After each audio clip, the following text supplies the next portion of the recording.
É outro. Como você, antes da gente entrar, como você lidar com isso, ô Jackson, de você estar em vários países e ver que você é um cara que saiu de uma comunidade simples, você é um cara de uma família simples e hoje você, de fato, alcança não só mais o Brasil, que o Brasil ficou pequeno pra você, o Brasil e o mundo. Então, cara, todo crescimento que você explica, então não foi Deus que te fez crescer.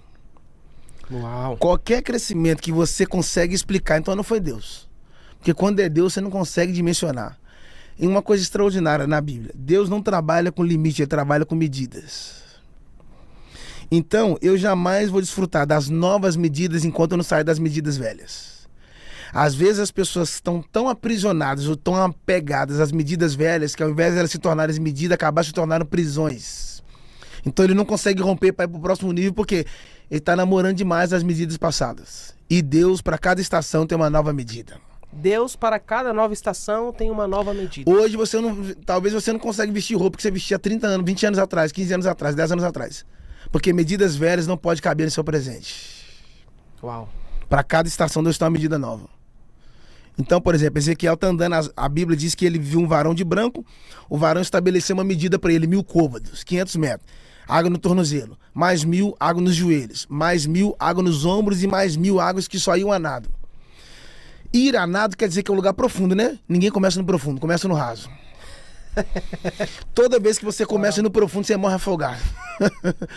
E aí ele vai andando, e na medida que ele vai andando, as águas vão? Submergir. Não, não é água que sobe, é o profeta que desce. Porque toda vez que você chega na piscina, não é água que está subindo, não, é você que está descendo, hein?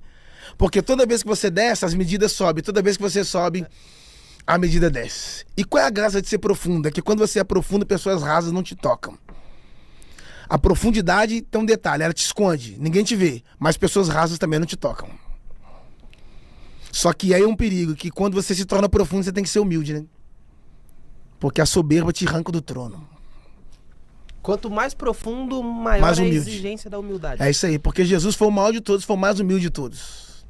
Jesus sabia tudo e vivia como se não soubesse nada. Hoje tem gente que não sabe nada e quer viver como se soubesse tudo. Entende? Eu não tenho que mostrar o meu conhecimento com recheado de soberba. Quanto mais você sabe, mais humilde você tem que ser, cara. Por quê? Porque a humildade é uma chave que abre a porta que os arrogantes fecharam. A humildade promove. Vai ter lugares que vai ter pessoas que têm muito talento, mas tem pouca humildade. Vai estar no mesmo nível. E vai ter gente que não tem muito talento, mas tem muita humildade e Deus promove. Não, por que fulano foi? Eu tenho mais que ele. É, você tem mais que ele, mas o coração dele é melhor do que o seu. E a Bíblia diz que ao soberbo Deus abate. E ao humilde Deus exalta. A exaltação, a chave da exaltação, a exaltação é uma porta. E o nome da chave se chama humildade. A humildade, então, de fato, ela continua sendo, não só para o cristão, mas para o ser humano, ela continua sendo um dos principais fatores que todo ser humano deve carregar. Tem que ser humilde em todo momento? O talento abre porta, mas só a humildade mantém portas abertas. Oh. Com talento você vai longe, com talento você vai rápido, mas com a humildade você vai mais longe. Jesus falou assim, ó, aprender de mim que sou manso e humilde. Mansidão e humildade caminham juntos. Você pode ser o maior de todos, mas se você não é humilde, você é o pior de todos. A humildade é a irmã da gratidão, irmão. Quanto mais humilde você for, mais você tem que expor isso.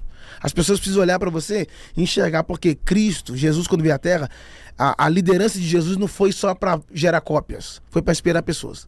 O maior líder é aquele que inspira pessoas. Uau. E uma das coisas que Jesus mostrou sobre a questão da inspiração é a sua humildade. A humildade atrai, irmão. É bonito demais ser humilde.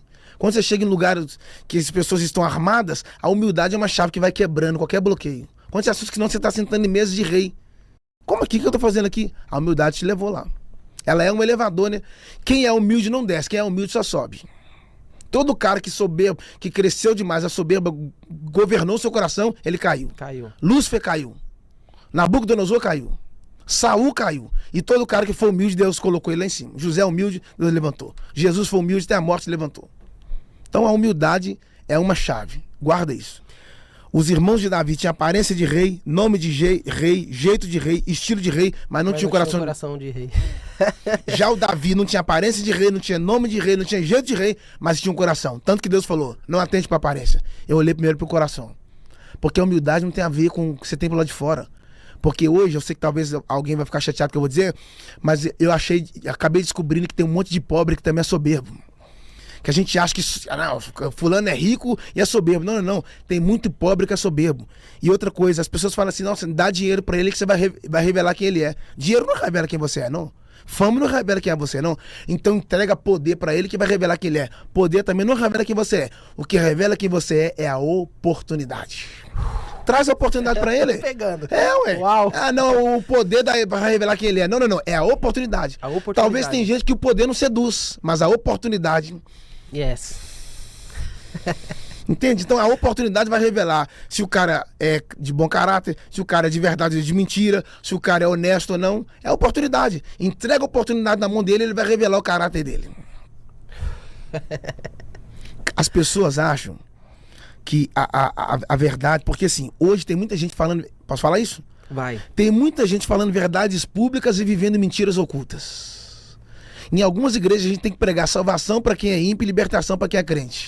Meu Deus. Um monte de gente pregando sobre libertação, mas ainda não foi liberto. E aí, tem mais gente presa na rua hoje do que dentro das cadeias, dentro das penitenciárias. Porque a maior prisão não está no corpo, a maior prisão está na mente.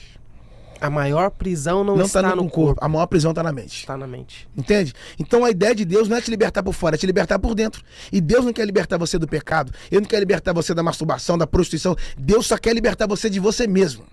Porque se Ele libertar você de você mesmo, nenhuma outra prisão é capaz de te deter. Entende? Jesus não é o homem do cadeado, Ele é o homem da chave, mano. Ele não te achou livre pra te fazer preso. Yes. Ele te encontrou, foi preso pra te fazer livre, cara. O gadareno estava preso. A Bíblia diz que eles... Posso falar isso? Vai. Colocava corrente nele, a Bíblia diz que ele arrebentava correntes.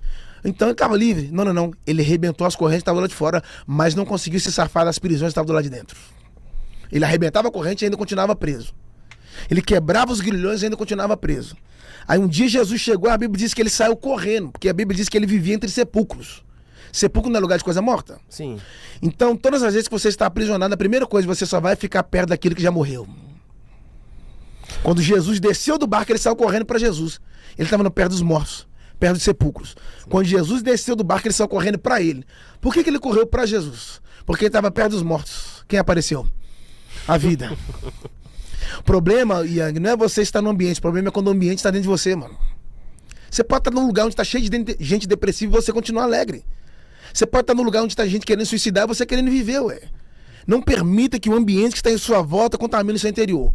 Mas permita que a graça que está no seu interior transforme o ambiente onde você está inserido.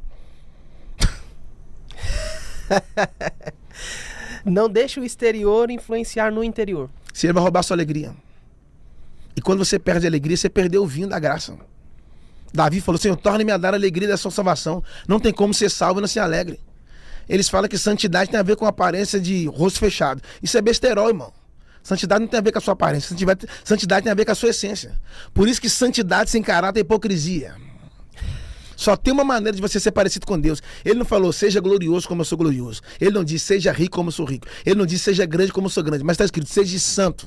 Como eu sou santo. Santidade é o padrão que Deus estabeleceu para a igreja. Você pode ter posição, mas se não tiver santidade, você está fora. E santidade não é um desejo, santidade é um chamado. E Ele vos chamou para a santificação. Se tiver 3 águas, uma água suja, uma água mais ou menos e uma limpa, qual que você vai usar? A limpa. Deus também. Yes. Sede santos como eu sou santo. É isso aí.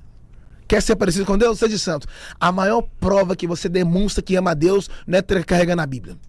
A maior prova que você ama a Deus não é você entregando dízimo e oferta.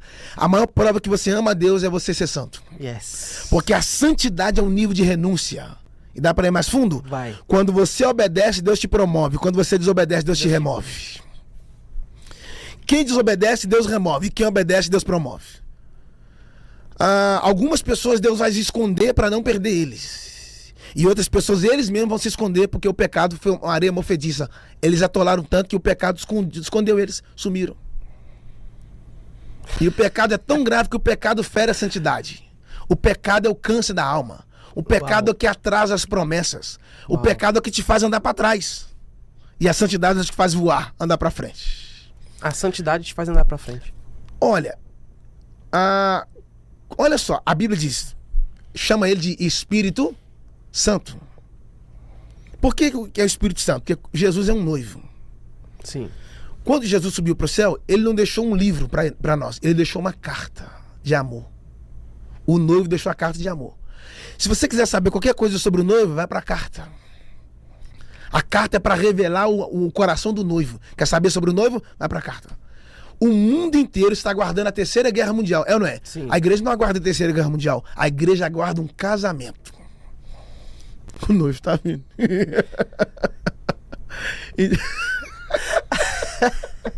A igreja não aguarda uma guerra, a igreja aguarda um casamento. O noivo está vindo.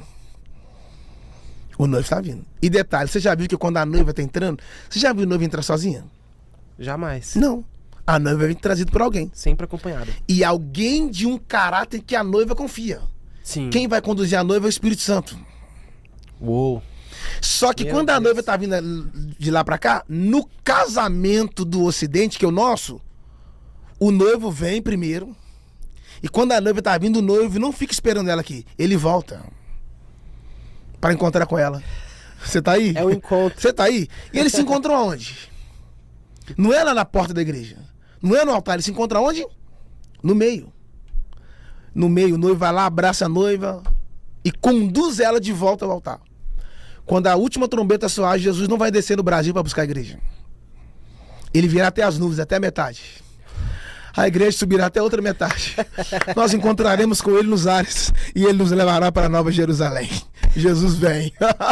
O cristão, ele deve ter, Jackson, sempre essa consciência de que cada dia que passa o noivo está mais próximo.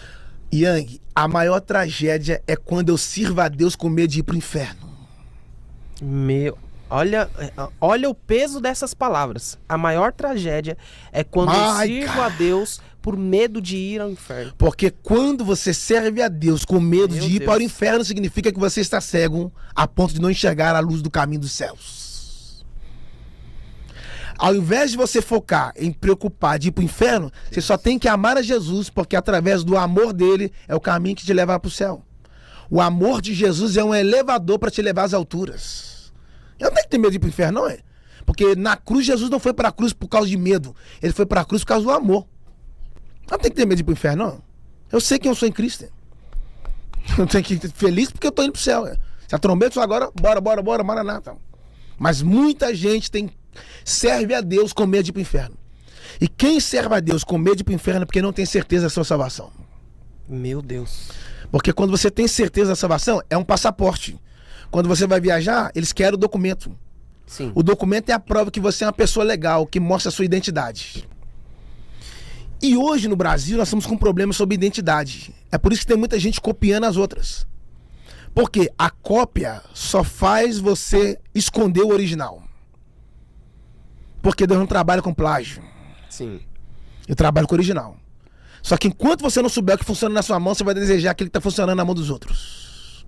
E vai ter coisa que vai funcionar na mão dos outros que não vai funcionar na sua mão. E vai ter coisa que vai funcionar na sua mão que não vai funcionar na mão dos outros. É por isso que quem não tem autenticidade sempre vai pegar emprestado. Quem não tem autenticidade sempre vai pegar emprestado. Porque quando o conteúdo acaba, você começa com as polêmicas. As polêmicas é só para substituir o espaço que o conteúdo falhou. Não tem mais conteúdo, vamos colocar polêmica. Entende? E no reino de Deus, os discípulos um dia estavam brigando para ver quem era maior do que o outro. É a briga mais imbecil que existe. Porque quando você luta para ser maior do que os outros, revela que você é menor do que todos.